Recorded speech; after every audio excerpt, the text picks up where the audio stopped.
যেমন একটা রাষ্ট্রে আমরা বাস করি, সকাল সন্ধ্যা সন্ধ্যা সকাল প্রতিটা সেকেন্ড একটা মিথ্যার মধ্যে জীবনযাপন করছি। ফ্যাসিস্ট রাষ্ট্র ব্যবস্থা নির্বাচন যদি ধরা যায় তাহলে ফ্যাসিস্ট রাষ্ট্র ব্যবস্থায় ইলেকশন ভাবা যায় না, সেখানে হয় আসলে সিলেকশন। ফ্যাসিস্ট রাষ্ট্র ব্যবস্থায় সিলেকশন হয়েছে গত 3 বছর, শুধু 3 টার্ম না, আমরা তারও আগে দেখেছি।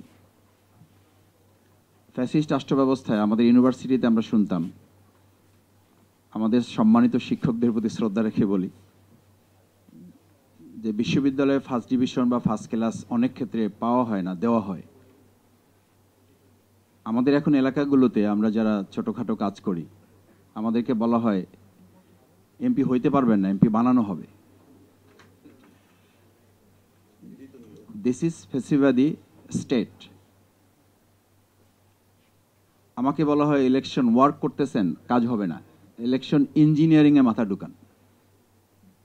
What is the definition of sentence আমি জানি না, যে ইলেকশন ইঞ্জিনিয়ারিংটা কি জিনিস জানি না। বলতে আমরা একেবারেই জানি না, বুঝি না, ব্যাপারটা তা নয়। তার মানে হচ্ছে আমাদের সম্মানিত নাগরিকদের প্রতি আমাদের যতটা না যত্ন, তার চেয়ে ইলেকশন মেকানিজমে যারা থাকেন তাদের প্রতি আমাদের যত্ন আত্মীয়তা অলরেডি বেড়ে গেছে।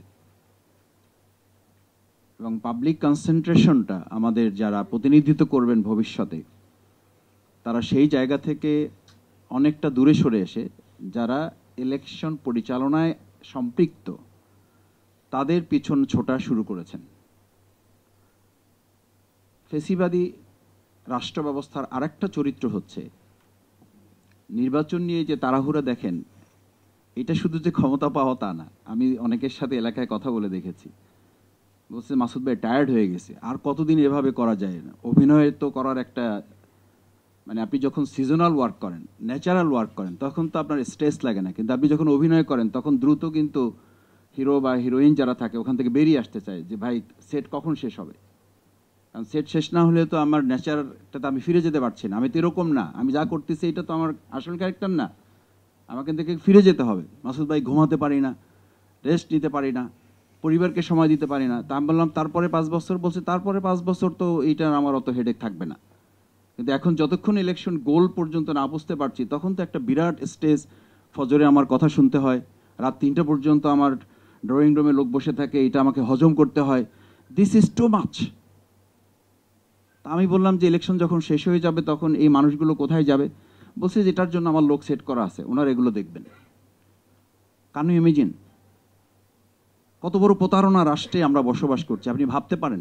আমি মাঝে মধ্যে খুব লজ্জিত হই, বিশ্বাস করেন। সাংবাদিক বৃন্দ এখানে আছেন, খুব কষ্টও হয়। যেমন একটা রাষ্ট্রে আমরা বাস করি, সকাল সন্ধ্যা সন্ধ্যা সকাল প্রতিটা সেকেন্ড একটা মিথ্যার মধ্যে জীবনযাপন করছি, একটা অলীক জীবনযাপন করছি, একটা আর্টিফিশিয়াল লাইফ আমরা মানুষের কাছে অ্যাড্রেস করছি।